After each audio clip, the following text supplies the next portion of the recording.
The Dragon Problem. Once upon a time, long before computers, baseball, or pizza, there lived a young man named Liang. During the day, Liang helped his father build furniture. At night, he made unique original toys for the children in the village.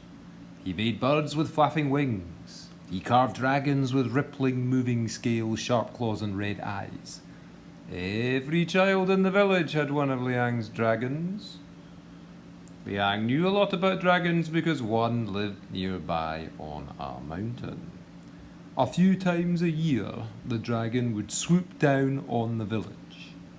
He ate water buffalo, pigs, and any people unlucky enough to be around. The emperor did nothing to get rid of the dragon, even though his summer palace was near Liang's village. One day in May, the emperor and his family arrived to take up residence at his summer palace. As the procession passed through the village, the gracious Princess Pong smiled kindly at Liang. He fell instantly in love. At dinner that night, Liang told his father that he wanted to marry Princess Pong. His father almost choked on the stale, hard rice ball he was eating. "You're joking," his father said, when he finally could speak. "I'm serious," insisted Liang. His father began laughing so hard that the old chair he was sitting on broke. He lay on top of the flattened chair, still laughing.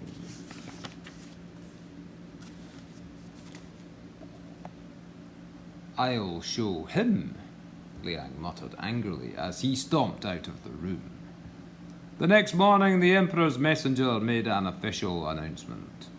"His most noble emperor proclaims that whoever gets rid of the dragon will marry his daughter, Princess Pong." When he heard the announcement, Liang raced to the palace to be the first to sign up. Then he looked for his friend Li to help him brainstorm ideas for getting rid of the dragon. Unfortunately, Li was away. Liang sat on a bench, frowning. Nearby, children were playing with the toy dragons he had made them. "Hey Liang, what's wrong?" the children asked. "I have to get rid of the dragon on the mountain," he told them. "I have an idea," said little Ling Ling. "Why don't you carve a giant dragon and leave it by the cave? It will alarm the real dragon and scare him into flying away."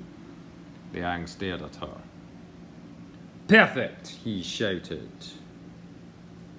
and rushed home. He worked frantically for days, making a huge, scary dragon's head. The night he finished, he loaded it onto a cart and went up the mountain. When he got near the cave, Liang put the wooden head on top of a big rock. From the front, it looked like the rest of the dragon's body was behind the rock. Liang hid in the bushes and gave a loud roar.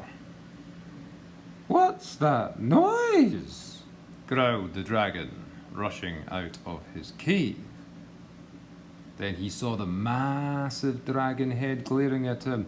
"Go away or I'll eat you up," he commanded. The huge dragon continued to glare at him. "He must be very strong, he's not afraid of me," thought the dragon, who, like all bullies, was a coward. He decided that now was a good time to take a long trip. "Actually, I'm leaving now. Please make yourself at home in my cave," the dragon called out as he flew away. A year later, Liang and Princess Pong were married.